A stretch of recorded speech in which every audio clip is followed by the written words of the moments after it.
Hello my dear R K simple classes में आप सभी का स्वागत। I welcome to all of you in the R K simple classes. Don't waste our time, let us start today's class. आज की class start करते हैं। पहले कुछ डेज देख लेते हैं जो बहुत ही इंपॉर्टेंट होते हैं। हमारे एग्जाम में डेट बहुत ही पूछे जाते हैं। तो 16 अप्रैल 16 अप्रैल की हम लोग बात कर लेते हैं। 30 दिन 2 दिवस मनाए जाते हैं। पहला दिवस है वर्ल्ड वॉइस डे, विश्व आवाज दिवस। भाई वॉइस माने आवाज होती है, ध्वनि, ठीक है। वर्ल्ड वॉइस डे कब मनाया जाता है? 16 अप्रैल को। और दूसरा जो और भी ज्यादा इंपॉर्टेंट डे है वो कौन सा है भाई? सेव द एलिफेंट डे, माने हाथी बचाओ दिवस। सेव द एलिफेंट डे किस दिन मनाया जाता है? 16 अप्रैल को। और 2023 की थीम क्या है सेव द एलिफेंट डे की? Protecting elephant habitats for a sustainable tomorrow. Protecting elephant habitats for a sustainable tomorrow. ये आप जानते रहिएगा कि हाथी के हैबिटेट्स माने उनके निवास स्थान को सतत भविष्य के लिए बचाना है। यही हमारा थीम है 2023 की। एंड यू नो एलिफेंट बहुत ही इंपॉर्टेंट होते हैं। हाथी मेरे साथी हैं जंगल में। पृथ्वी पर सबसे बड़ा जीव में अगर बात की जाए, जो पृथ्वी पर, पानी में नहीं, पानी में तो ब्लू व्हेल है, लेकिन अगर पृथ्वी पर बात की जाए ऑन द अर्थ, तो एलिफेंट सबसे बड़ा जानवर होता है, ठीक है। और एलिफेंट भारत का राष्ट्रीय विरासत पशु भी माना जाता है, अपने देश का है। इसको भी आप जानते रहिएगा। अगर भारत का राष्ट्रीय विरासत पशु माना जाए तो कौन सा मानेंगे भाई? कौन सा है? ये एलिफेंट है। इसको भी जानिए किस दिन मनाया जाता है सेव द एलिफेंट डे? 16 अप्रैल को। फिर आ जाते हैं 16 अप्रैल, और सॉरी 19 अप्रैल। 16 तो हो गया, 19 अप्रैल जो अभी कल ही बीता है, तो इसको हम लोग क्या कहते हैं? वर्ल्ड लीवर डे, विश्व यकृत दिवस। इसी को आम भाषा में आप लोग जिगर कहते हैं। कहते हैं ना, तेरे जिगर में हिम्मत हो तो आजा, जिगर, ठीक है। तो वर्ल्ड लीवर डे ये मनाया जाता है। लीवर आप जानते हैं यकृत का बहुत ही इंपॉर्टेंट रोल होता है। बाइल पित्त निकालता है, जिससे हमारे पाचन में बहुत सहायता मिलती है। शराब पीने से सबसे ज्यादा लीवर डैमेज होता है। सोराइसिस, हेपेटाइटिस, पीलिया, ये सब लीवर से संबंधित बीमारियां हैं। लीवर का सूखना, लीवर में सूजन आना, या लीवर कैंसर भी हो सकता है। ये सारी बीमारियां जो होती है मोस्टली, अगर हम लीवर को ध्यान से नहीं इसको स्वस्थ रखेंगे। और भी जानिए कि सबसे ज्यादा बॉडी में लीवर डोनेट भी किया जाता है। तो लीवर तो एक ही होता है, तो लीवर को अगर आप डोनेट करते हैं तो लीवर बहुत जल्दी ठीक हो जाता है, मतलब वो अपने आप को प्रोग्रेस कर लेता है बहुत जल्दी। इसके सेल्स बहुत जल्दी, इसमें सेल डिवीजन बहुत फास्ट होता है। शरीर के सबसे ज्यादा सेल डिवीजन कौन से भाग में होता है? लीवर में होता है। ये भी जानते रहिएगा। तो आप इसको डोनेट कर सकते हो। वैसे भगवान करे किसी का ऐसा ना हो, लीवर खराब ही ना हो। लीवर खराब मतलब जिंदगी खराब हो जाती है। तो आप जानते रहिएगा ये सारी बीमारियां। इसीलिए विश्व को लीवर के प्रति जागरूक करने के लिए क्या मनाया जाता है? वर्ल्ड लीवर डे, ठीक है। और वर्ल्ड लीवर डे 2023 की थीम क्या है भाई?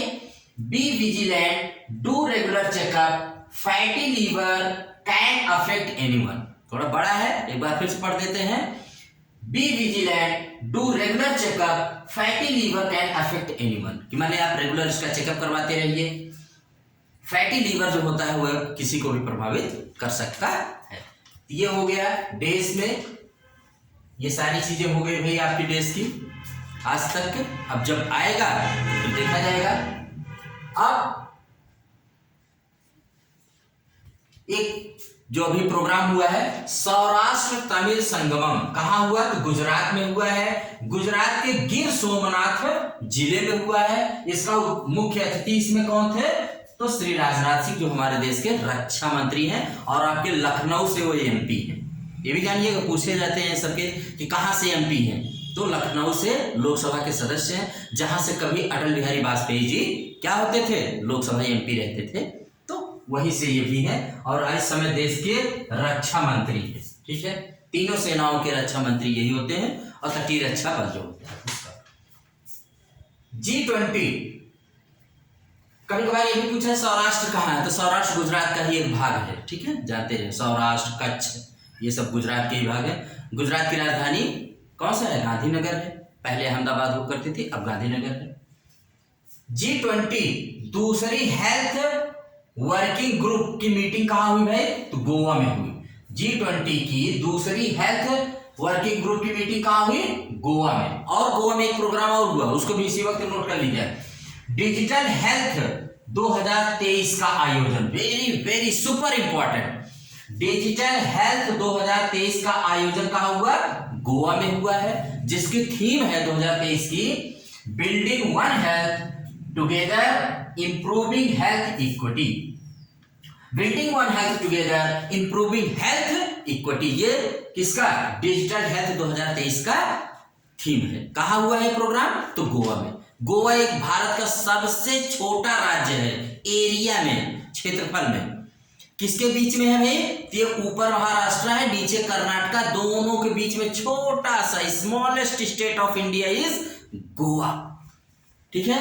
तो गोवा के बारे में क्या आप जानते हैं? गोवा के बारे में कुछ और चीजें मैं बता देता हूं। उसकी राजधानी है पणजी, जो मांडवी नदी के किनारे है। कौन सी? पणजी। गोवा की राजधानी पणजी। गोवा में सिर्फ 2 ही जिले हैं, एक उत्तरी गोवा, एक दक्षिणी गोवा। दोनों जिले याद हो गए आपको, एक उत्तरी गोवा, एक दक्षिणी गोवा। यानी गोवा ऐसे बनाओ और ऐसे ही आप ऐसे लिखो, गोवा ऊपर हो गया नॉर्थ गोवा, नीचे हो गया साउथ गोवा।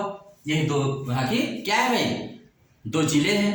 भारत का सबसे छोटा राज्य है, किसमें? एरिया में। जनसंख्या में सिक्किम है, इसको भी जानते रहिएगा। पुर्तगालियों माने यहाँ पर पुर्तगाली बहुत रहे हैं। गोवा में जब आए, वैसे भारत में सबसे पहले यूरोपी कौन आए थे? तो पुर्तगाली। लेकिन सबसे लास्ट में भी कौन गए? पुर्तगाली गए। 1961 में जब इनको गोवा से भगाया गया, तब ये जाकर के भगे थे यहाँ से 1961 में, ठीक है। एक ऑपरेशन चलाया गया जिसके तहत इनको भगाया गया, तब ये यहाँ से गए और गोवा मुक्त हुआ। किससे? पुर्तगालियों से। जाने को भी नहीं तैयार थे इस पर, तो ठीक है। तो 1961 में ये यहाँ से गए। वहां पर चर्च बहुत अच्छे अच्छे हैं गोवा में। गोवा में चर्च बहुत है, यूनेस्को की वर्ल्ड हेरिटेज साइट में है यहाँ के चर्चेस, ठीक है। तो आप इसको भी जानते रहिएगा। और इसकी लैंग्वेज बहुत पूछी जाती है, किसकी? गोवा की। कोंकणी है, जानते रहिएगा। गोवा की लैंग्वेज क्या है? कोंकणी। वहां के जब चीफ मिनिस्टर जो शपथ लेते हैं तो कोंकणी भाषा में लेते हैं, और वहां के लोग कोंकणी बोलते हैं। एक बार महाराष्ट्र ने कहा कि गोवा को मेरे में मिला दिया जाए, जब गोवा भारत का 25वां राज्य बना था। ये भी खूब पूछा जाता है, भारत का कौन सा राज्य बना था? 25वां राज्य। तो महाराष्ट्र ने कहा क्या राज्य बनाने की जरूरत है, मेरे में मिला दो इसको। गोवा ने कहा no no no no no no, वहां की मैं मराठी नहीं बोल सकता हूँ, मेरी भाषा तो कोंकणी है। ये भी आप जानते रहिए, कोंकणी कहाँ बोली जाती है? गोवा बोली जाती है। और क्या है यहाँ पर? तो यहाँ के चर्चेज मैंने बता ही दिया है। और बहुत खूबसूरत है गोवा भाई। वहाँ के समुद्र के बीच, बीच माने समुद्र का किनारा, कभी जाइए, स्वर्ग है। गोवा क्या है? अपने यहाँ जो अंतरराष्ट्रीय फिल्म उत्सव होता है हर साल, कहाँ होता है? वही गोवा में ही होता है, ठीक है। ये रहा गोवा के बारे में जानकारी। अगला देखते हैं 2023 का Asian champions trophy hockey tournament कहां पर हुआ है? ये चेन्नई में होगा अगस्त में। कब से? 3 से 12 अगस्त 2023 में होगा। बहुत इंपॉर्टेंट है। Asian champions trophy hockey tournament कहां पर होगा भाई? चेन्नई। चेन्नई का पुराना नाम मद्रास है। ये किसकी राजधानी है? तमिलनाडु की। समझ में जाइएगा, तमिलनाडु की। अभी जो गोवा में आपको डिजिटल हेल्थ 2023 का आयोजन बताया है, गोवा में हुआ है, तो इसको आयोजित किसने किया है? तो जानते रहिएगा, इसका आयोजन किया है CII, confederation of Indian industry, और the union minister of health and family welfare, माने केंद्रीय परिवार एवं कल्याण मंत्री, केंद्रीय स्वास्थ्य एवं परिवार कल्याण मंत्रालय। इन दोनों ने मिलकर के इसको होस्ट किया है। को होस्ट माने होता है दोनों ने मिल करके संयुक्त मेजबानी की है। ये वेरी इंपॉर्टेंट है। ये कुछ क्वेश्चन कहीं भी पूछ सकता है। सबसे ज्यादा यही पूछेगा डिजिटल हेल्थ 2023 का आयोजन कहाँ हुआ, थीम क्या थी और किसने इसको को होस्ट किया। तो आप इसको जानते रहिएगा। अगला चलते हैं, ये बता दिए ये 2023 का Asian champions trophy hockey tournament Chennai में होगा। चेन्नई का पुराना नाम ही मद्रास है, अब उसका नाम चेन्नई हो गया, जो राजधानी है तमिलनाडु की। तमिलनाडु राज्य किससे निकल के बना है, तो ये जानते रहिएगा, आंध्र प्रदेश से। आंध्र प्रदेश का निचला भाग ही तमिलनाडु कहलाता है। तमिलों ने कहा भाई मुझे एक अलग स्टेट चाहिए, तो अलग स्टेट बन गया, ये भी जानते रहिएगा। अप्पा साहेब धर्माधिकारी, ये 2022 महाराष्ट्र भूषण पुरस्कार इनको दिया गया है।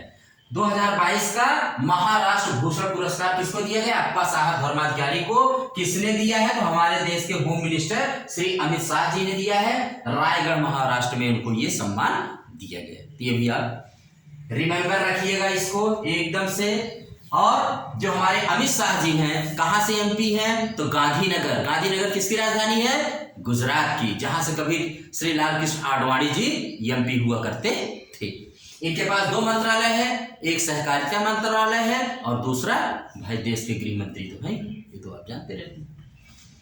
एस जयशंकर जी जो अभी गए थे 2 देशों की यात्रा पर, मैंने दोनों देश के बारे में पढ़ा दिया जहां पर गए थे। इन्होंने अभी बूजी ब्रिज का उद्घाटन किया, कहां पर, मोजाम्बिक में। मोजाम्बिक के बारे में भी मैंने पढ़ा दिया था। और जो दूसरे देश में गए थे वहां के भी बारे में मैंने आपको पूरा पढ़ाया था। दोनों देश के बारे में आप पिछले वीडियो में जाकर के देख सकते, बाकायदा अच्छे से समझा के मैंने बता दिया था। 2 देशों की यात्रा करके आए हैं। तो बूजी ब्रिज का कहां पर उद्घाटन किए, ये मोजाम्बिक। एस जयशंकर जो हमारे देश के विदेश मंत्री हैं, हमारे देश के विदेश मंत्री। भारत के हाई कमीशन ने बांग्लादेश के कुश्तिया में अपना 16वां वीजा एप्लीकेशन सेंटर खोला। वेरी इंपॉर्टेंट भाई, बांग्लादेश हमारे भारत के पूरब में है, आप जानते हैं इसको। और वहीं पर भारत ने कुश्तिया नामक स्थान पर अपना 16वां वीजा एप्लीकेशन सेंटर खोला है। बिना वीजा के आप इंडिया में नहीं आ सकते हैं बांग्लादेश के, और भारत के लोग भी नहीं जा सकते हैं। किसी भी देश में अगर आपको जाना है तो सबसे पहले अपने देश से पासपोर्ट बनवाइए, फिर उस देश में अप्लाई करिए, वो देश आपको देगा वीजा, तब आप जा सकते हैं उस देश में। तो ये 2 प्रक्रिया होती है, पासपोर्ट अपने देश से बनता है और वीजा वो होता है जब आप किसी देश में कहते हैं मे आई कम इन, आ जाऊं आपके देश में, तो कहता है मैं पहले वीजा दूंगा उसके बाद आप आइएगा।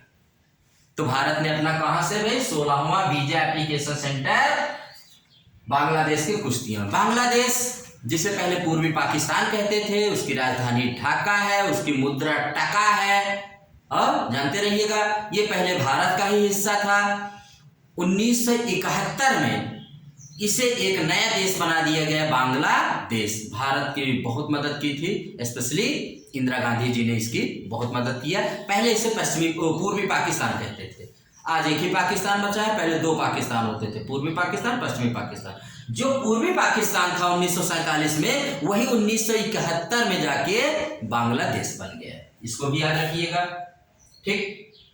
अब चलते हैं भारत के राष्ट्रपति के बारे में। तो भारत की जो राष्ट्रपति हैं श्रीमती द्रौपदी मुर्मू जी, ये भाई यात्रा पर पहली बार आधिकारिक ऑफिशियल ट्रैवल इन्होंने किया है। कहां पर, भारत के ऊपर चलो, जम्मू कश्मीर के नीचे, उत्तराखंड के बगल में, कौन सा स्टेट, हिमाचल प्रदेश।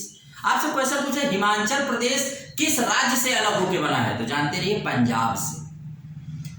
जैसे उत्तर प्रदेश का जो पहाड़ी इलाका था 13 जिलों को निकाल के 2000 में उत्तराखंड बना, वैसे ही पंजाब का जो पहाड़ी इलाका था उसको काट करके हिमाचल प्रदेश बना। हिमाचल पहाड़ी इलाका था। देखो पहाड़ी लोग जो होते हैं ना, कहते हैं मेरा रहन सहन बोल चाल इन मैदानी भागों से अलग होता है, तो हम इनके साथ रह नहीं सकते। तो वैसे पंजाब से हिमाचल निकल गया और उत्तर प्रदेश से उत्तराखंड निकल गया। Understand, well understand. तो वहां पर हमारी राष्ट्रपति जी गई हैं, 4 दिन की यात्रा पर गई हैं। तो क्या क्या यहाँ पर उनके प्रोग्राम है तो आप देख लीजिए। वो पहली बार हिमाचल प्रदेश गई हैं, ठीक है, इसको याद रखिएगा। हिमाचल प्रदेश की 2 राजधानी, एक धर्मशाला है और एक शिमला, दोनों ही है। मसोबरा में जाते हिमाचल प्रदेश के मसोबरा में राष्ट्रपति भवन है, वहां पर भी वो रहेंगी। राष्ट्रपति भवन दिल्ली में तो मेन है, वहां पर भी है, ये भी जानते रहिएगा। पहले जब रहते थे हमारे वायसराय तो वहां पर जाके रहते थे।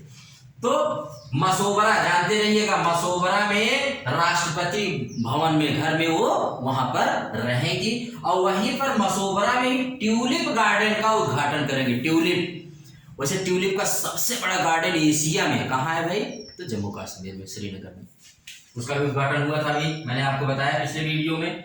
हिमाचल विश्वविद्यालय के 26वें दीक्षांत समारोह को संबोधित करेंगी, ये इन्होंने संबोधित कर दिया है, ठीक है। और वहां पर भारतीय उन्नत अध्ययन संस्थान, यहां पर भी वो जाएंगी और ये उनका प्रोग्राम था, ठीक। तो ये आप चारों बातें याद रखिएगा। ट्यूलिप गार्डन का भी कहाँ भी उद्घाटन की, तो वहां मसोबरा में राष्ट्रपति घर में रहेंगी, ठीक है। और देख लीजिए भाई, G20 और अंतरराष्ट्रीय संगठनों ने महर्षि पहल का समर्थन किया है। आपके जो बनारस में चल रहे थे G20 की, तो महर्षि पहल क्या है भाई?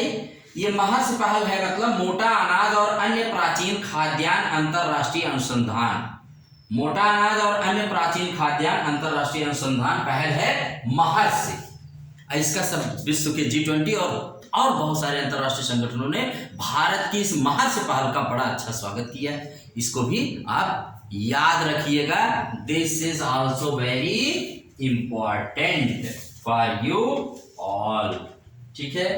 अब आते हैं भाई सबसे इंपॉर्टेंट न्यूज आज की, जो है कल United Nations population fund agency द्वारा, यूनाइटेड यानी UNFPA, United Nations population fund agency द्वारा, पॉपुलेशन फंड एजेंसी द्वारा क्या घोषित किया गया भाई? इन्होंने वर्ल्ड पॉपुलेशन रिपोर्ट 2023 की घोषणा की। वर्ल्ड पॉपुलेशन रिपोर्ट, विश्व जनसंख्या 2023 की रिपोर्ट घोषित किया। इसमें क्या घोषित किया भाई? जो होना था वही हो गया। इसमें क्या हो गया? इसमें यह हो गया कि विश्व की जनसंख्या 8 अरब हो गई। ये तो पहले भी निकाला था इसने, यानी 800 करोड़ लोग इस समय दुनिया में, ज्यादा है 800 करोड़ से, 800 करोड़ प्लस हो गए। दूसरी रिपोर्ट इन्होंने कहा कि भारत की जनसंख्या, भारत की आबादी चीन की आबादी से ज्यादा हो गई, यानी अब चीन नंबर 1 नहीं है पॉपुलेशन में, हम भारतीय लोग नंबर 1 है। India is number 1 in the population. अब भारत को यह सोचना है कि हम अपनी इस विश्व में जो सबसे ज्यादा आबादी है, इसको किस तरह से यूज करें। आज जो चाइना एक महाशक्ति बन चुका है या मानता है अपने आप को, किसकी बदौलत बना? अपनी जनसंख्या की वजह से। अगर भारत भी इसको यूज करता है, इसको कहते हैं डेमोग्राफिक डिविडेंड, तो अगर जनसांख्यिकीय लाभांश का प्रयोग भारत सही ढंग से करेगा तो कोई रोक नहीं पाएगा कि भारत विश्व की महाशक्ति बन के रहेगा, ठीक है। और भारत सरकार इसके लिए पूरा का पूरा प्रयास कर रही है। अभी इसके कुछ और फैक्ट्स आपको बताते हैं। तो पहले हम देख लें कि 1950 से ये यूनाइटेड नेशंस लगातार जनसंख्या पर रिपोर्ट रख करके रिपोर्ट हर साल निकालता रहता है। अभी इसकी रिपोर्ट में आया भाई भारत की जनसंख्या चीन की जनसंख्या से ज्यादा हो गई। तो भारत की जनसंख्या इसने कितना बताया है? भारत की जनसंख्या 1,42,86,00,000 है। 1,42,86,00,000। चीन की जनसंख्या है 1,42,57,00,000, यानी 29 लाख हमारी जनसंख्या ज्यादा है उनसे। कितने ज्यादा है? 29 लाख, 29 lakhs। चलो ये तो फैक्ट हो गया भाई, चाइना पीछे गया, ठीक। अब इसने जो विश्व की 8 अरब जनसंख्या थी, इसकी रिपोर्ट को इसने एक नाम दिया है। क्या नाम दिया है? 8 अरब वाली जनसंख्या। कहा अब अरब जिंदगियां अनंत संभावनाएं, अब अरब जिंदगियां अनंत संभावनाएं, रिपोर्ट का नाम दिया है। दूसरी बात है, इसमें बताया गया कि दुनिया का हर 5वां व्यक्ति भारतीय होगा। भाई इतनी जनसंख्या हमारी हो गई, हर 5वां व्यक्ति भारतीय है। दूसरा, विश्व का सबसे युवा देश भारत है। 28 वर्ष से कम यहाँ पर बहुत बड़ी आबादी है। विश्व का सबसे युवा यंग कंट्री है भाई। यूथ यहाँ पर भरे पड़े हैं, बस इनको यूज करना है। और सब अपने आप में हनुमान हैं, बस इनकी शक्ति याद दिला दीजिए फिर देखिए क्या नहीं कर सकते। सबसे युवा देश भारत बन गया। यूरोप और यूएस, माने यूरोप और यूएस माने अमेरिका की पूरी, माने अमेरिका की जनसंख्या यूरोप की जनसंख्या से ज्यादा जनसंख्या भारत की हो गई। बताइए, पूरा यूरोप की जनसंख्या उतनी नहीं है जितना भारत की है, अमेरिका की जनसंख्या उतनी नहीं है जितना भारत की है। अंडरस्टैंड, ये भी जानते रहिएगा। भारत की आबादी में, लेकिन एक बात जानिए कि भारत चीन में जो तुलना है, तो भारत में अभी जीवन प्रत्याशा, जैसे आज कोई बच्चा जन्म लेगा तो भारत में कितना जिएगा, इसको कहते हैं जीवन प्रत्याशा। चीन में जो भी आज बच्चा जन्म लेगा कितना जिएगा, इसको वहां की लाइफ एक्सपेक्टेंसी कहा जाता है। तो चीन में जो पुरुष हैं वो 76 साल जीते हैं और महिला जो है वो 82 साल। ये भी याद रखिएगा, पुरुष 76, महिला 82। भारत में वही जीवन प्रत्याशा भी हमारे यहाँ पे कितना है, पुरुष जो आज जन्म लेगा बच्चा वो 71 साल और जो महिला है वो 74 साल। यानी महिलाएं ज्यादा जीती हैं भाई, पुरुष से महिलाएं ज्यादा जीती हैं, ये जानते रहिए। ठीक है, ये फैक्ट रहा।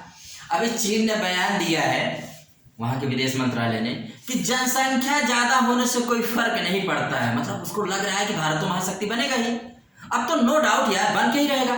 तो कह रहे जनसंख्या बढ़ने से क्वांटिटी, माने जनसंख्या बढ़ने से कोई बहुत फर्क थोड़ी ना पड़ता है, क्वालिटी भी होनी चाहिए। तो भाई चीन को तो यही कहा जा सकता है, यार हम लोग क्वालिटी में किससे कम है, और वो भी तुमसे कम है हम लोग। हम हर भारतीय एक हनुमान हैं, बस शक्ति याद आ जाए, देखना बहुत जल्दी ही भारत अपना विश्व गुरु का दर्जा लेगा, आर्थिक महाशक्ति बनेगा। दुनिया में जहां सारी अर्थव्यवस्थाएं डगमगा रही हैं, भारत की अर्थव्यवस्था मजबूती से खड़ी है। हम लोग हर चीज में आगे हैं, तो हम कहाँ गड़बड़ा रहे हैं, कहीं नहीं गड़बड़ा रहे हैं। ये विदेशों का क्या होता है ना कि एक ट्रेंड रहता है कि भारत को किसी न किसी मामले में इतनी जनसंख्या, इतना सब कुछ, उसका हम लोग सही ढंग से यूज करेंगे, वही जनसंख्या हमारे लिए अभिशाप न बन के वरदान बनेगी। तो आज के लिए ये पूरी रिपोर्ट मैंने बता दिया है। अब आप इसका अध्ययन करिएगा और इसको सुनिएगा, गुनिएगा और अपने देश को नंबर 1 बनाना है। जैसे वो पॉपुलेशन में नंबर 1 हो गया है, वैसे विश्व में हर फील्ड में आप आगे बनिए। इसी शुभकामना के साथ आर के सिंपल क्लासेस आज अपनी इस क्लास को एंड करता है और अपने देश को नंबर 1 बनाने का वादा करिए। ठीक है, जय हिंद, जय भारत।